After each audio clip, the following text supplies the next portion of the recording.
1990-এর স্বৈরতন্ত্র এবং 2024-এর স্বৈরতন্ত্র।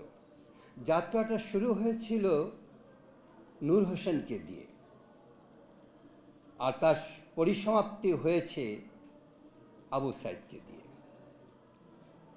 স্বৈরতন্ত্র, স্বৈরাচার শব্দগুলো খুব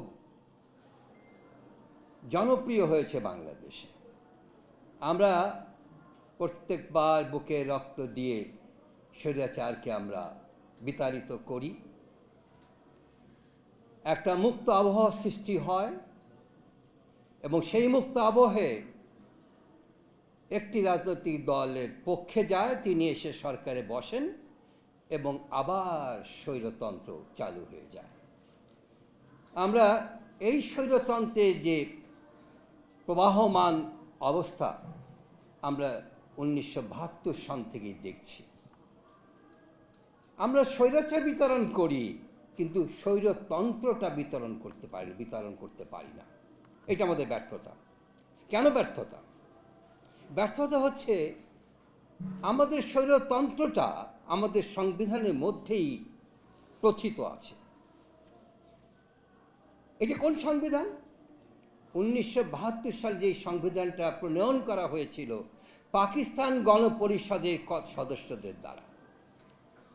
তারা যে সংবিধান তৈরি করেছিলেন, আমি তাদের প্রতি শ্রদ্ধা রেখেই বলছি, সেটি একজন ব্যক্তিকে সামনে রেখে তারা প্রণয়ন করেছিলেন। সেই ব্যক্তিটাকে প্রতিষ্ঠিত করতে হবে, সেই ব্যক্তির প্রশাসনকে এই ভূখণ্ডে প্রচলন করতে হবে এবং সেই ব্যক্তিটি সমস্ত পরিবারকে এই ভূখণ্ডের মধ্যে বসবাসের যোগ্য করে দিতে হবে। সেই লক্ষ্যে এই সংবিধানটা প্রণয়ন করা হয়েছিল। আপনি দেখবেন আমাদের সংবিধানের প্রথম অনুচ্ছেদে কি বলেছে?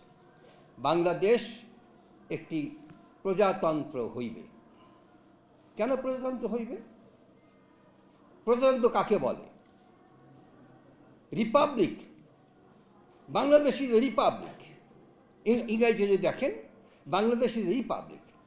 তো রিপাবলিকে বাংলা প্রজাতন্ত্র হয় কি করে? প্রজাতন্ত্র এই বঙ্গানুবাদের কারণই হচ্ছে একজন ব্যক্তিকে প্রতিষ্ঠিত করা। রিপাবলিকের বাংলা হচ্ছে সাধারণতন্ত্র। যদি বাংলাদেশ একটি সাধারণতন্ত্র হয় তাহলে সেটি হয় জনগণের সাংবিধানিক সার্বভৌমত্ব। আর বাংলাদেশ যদি প্রজাতন্ত্র হয় তবে সেটি এক ব্যক্তির সার্বভৌমত্ব হয়, একটি দলের সার্বভৌমত্ব হয়, একটি গোষ্ঠীর সার্বভৌমত্ব হয়, জনগণের সার্বভৌমত্ব হয় না। আমাদের এই সংবিধানটি যদি আপনি দেখেন, এখন বর্তমান তার যা অবস্থা, 15 সংশোধনীর পরে এই সংবিধানটি আর কোনো লিগ্যাল ডকুমেন্ট হিসেবে বাংলাদেশের নাই। আমি আইনের ছাত্র, আমি রাজনীতির কথা বলবো না। আপনি সংবিধানটাকে যদি বিশ্লেষণ করেন তাহলে দেখবেন এই সংবিধানটিকে কোনোভাবে একটি লিগ্যাল ডকুমেন্ট বলা যায় না। বলতে হবে একটি পরিবারকে প্রতিষ্ঠিত করার জন্য কতগুলো লিখিত বিধান, এবং সেই বিধান দিয়ে স্বৈরতন্ত্র ধীরে ধীরে ধীরে ধীরে ধীরে ধীরে জাতির ভিতরে প্রবেশ করে এবং শিকড় গেড়ে বসে থাকে। আমরা এরশাদ স্বৈরাচারকে তাড়িয়েছি, 3 জোটের রূপরেখা করেছি, সেটা ছিল একটা লিগ্যাল ডকুমেন্ট। 3 জোটের যে রূপরেখা ছিল সেই রূপরেখার ভিত্তিতে একটা নতুন বাংলাদেশ আমাদের অর্জন করার কথা ছিল।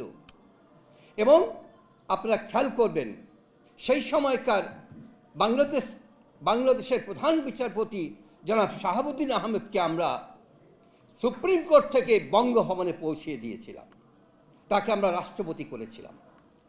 কি শর্তে?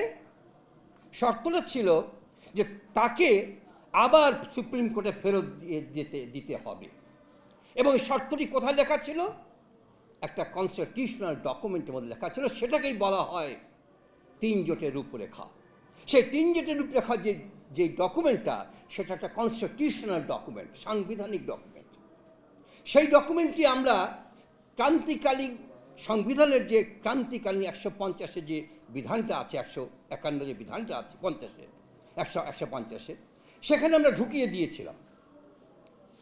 কিন্তু এই সংবিধানটার মধ্যে 1500 সংশোধনী পরে সেই বিধানটা নাই। সেই বিধানগুলো ঝেঁটিয়ে বিদায় করে দেওয়া হয়েছে। কেন? এই জন্য যে যদি ওই সমস্ত বিধানগুলি থাকে তাহলে তো আর স্বৈরতন্ত্র প্রসার লাভ করে না। সুতরাং স্বৈরতন্ত্র প্রসার লাভ করার জন্য এই ধরনের কনস্টিটিউশনাল ডকুমেন্টগুলোকে বিদায় করতে হবে।